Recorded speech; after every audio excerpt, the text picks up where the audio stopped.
Hello and welcome back to the channel. First of all, thank you very much to everyone who have watched the videos and have liked and subscribed. Thank you very much. I'll keep making the videos if you keep watching them.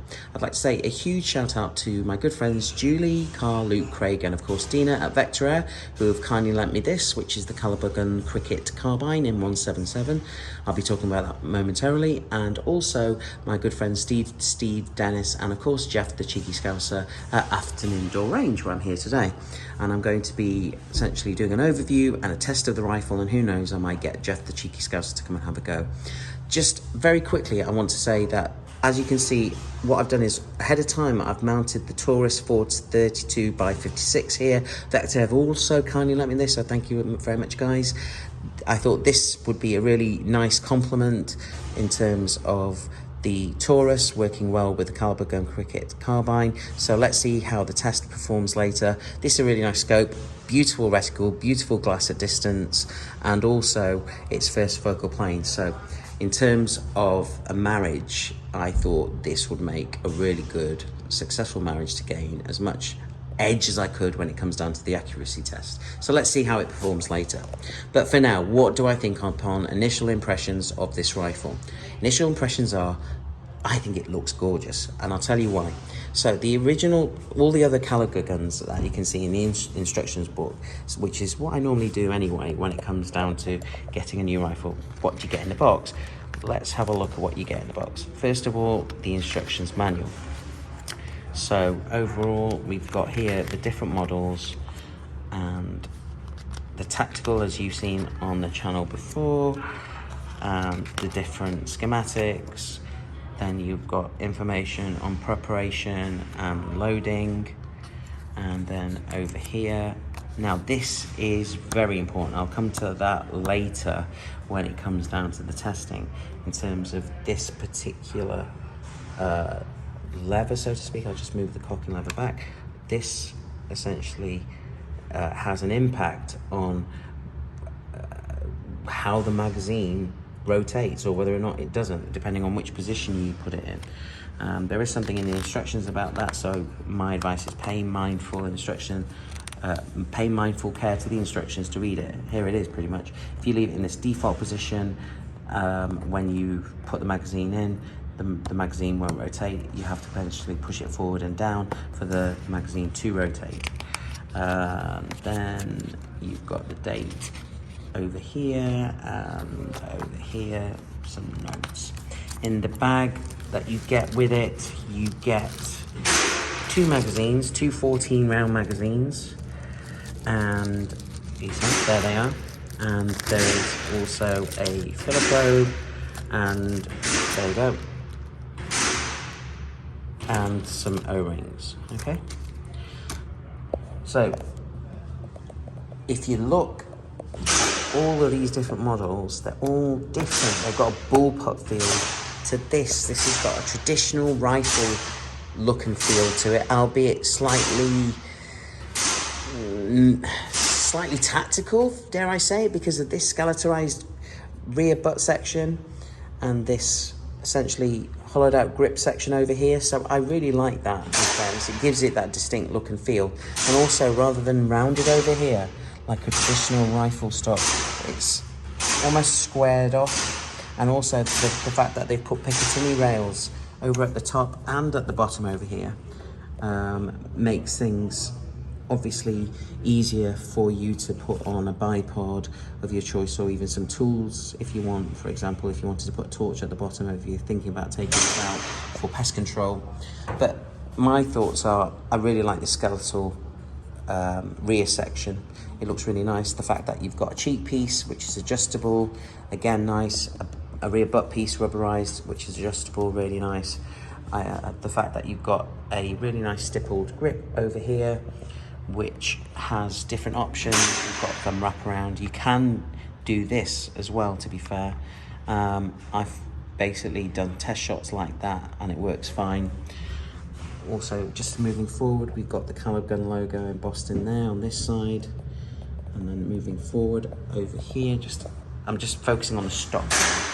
Just close the cocking lever very briefly and then rotate. This is This trigger guard's really nice as well. It's got a really nice feel under here. It's almost like it goes rounded, then it's squared off, then it's rounded over here. Now because of all of this safety unit, which is a push-through rod, which goes essentially from the left to the right. Now, you've got to be really mindful about which position. Now, at the moment, now it's in safe mode, because you can see on this side, it's gone in, and on this side, there's, I don't know if you can make out, but that's green over here, just there. Now, which means the trigger, if you try and pull the trigger, it's stuck in place. Even if you cock this back,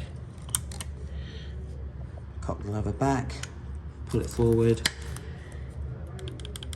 trigger won't engage. Now, something to be mindful of. This rod moves entirely out of the stock, because you need to take that out so you can take out the action from the stock. So if you do that, be mindful about how much you push this on rod back in, and also where the sweet spot is to engage the safety and disengage the safety. And you just got to push it a little bit until you hear a slight kick. I'm pushing it from this side over here to this side over here. Listen, just very slowly. There, very slight click, you can hear it. That's it, that's enough. And then I'm going to discharge this because it's already cocked. And this is another plus point that I've noticed. It's so quiet. I mean, there's no shroud covering this barrel, and there's barrel bands there, but it's just the silence. And now listen to this, are you ready? You probably can't tell, but here we go. That's really quiet. Now, you'll see at the rate, I'm gonna do a test later, when we do the shooting test, it is really, really quiet, which is really, really nice. So, yeah, something to be mindful of is this. Also, as I mentioned in the instruction booklet, is looking at, in fairness, this. Where are we? Over here. So we have to be mindful about this particular unit in terms of the different positions. So the default position it should go into is there. Now, when you're putting a magazine in, it goes up and back. If you let go of it, it will swing back to that position there. So you have to lift it up and that, then you put your magazine from the left or right, and then when you put it back, don't put it back to that default position. It needs to go forward and down. So over here, it's slightly forward, and you can notice because it's not in this position. Are you ready? Watch this. There, it is in that position. Almost like very close gears on a car, so something to be mindful of. If you leave it in that position and you try and this position, the default position here, if you leave it in there and then essentially pull the cocking lever back, fire, pull the cocking lever, the magazine won't rotate. It has to be in, he says, that position, okay? Something to be mindful of. Okay, let's just move forward to the end of the barrel. You've got the manometer underneath the business end, so to speak. Bear with me a second. I'm just going to move the camera, which is the easiest thing to do, over here. And I wish they'd put it somewhere else. I really do. Rather here. I mean, don't get me wrong, it's really clear. Goes up to 300 bar, the cylinder, by the way. 300 bar, which is, you get a fair few shots for that, I tell you that. But I'm not fond of that. And something that I did think was quite good was that the filler probe, it goes here under this attachment, which is held in place by a rather hefty spring-loaded system at the front.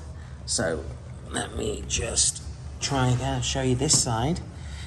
If we just move the rifle forward over here like this, and then under here on this side,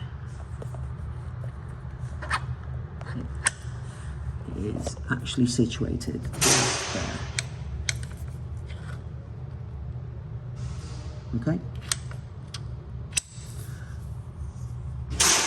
So I think that covers pretty much all the kind of instant features of the rifle, from getting it out of the box and letting you know my initial impressions. I think initial impressions are it does have a nice tactical look and feel to it. It has definitely got the Kalibrgun nuances, especially with this, for example. The cocking lever is smooth to pull back and to return home. It's quiet because of the silencer. Let's see how it performs now in a test. So what I'll do is I will call this part 1 and I will release part 2 and we'll see how it performs in a test. But for now, thanks a lot for watching. Stay tuned for part 2 and I'll see you all soon. Bye.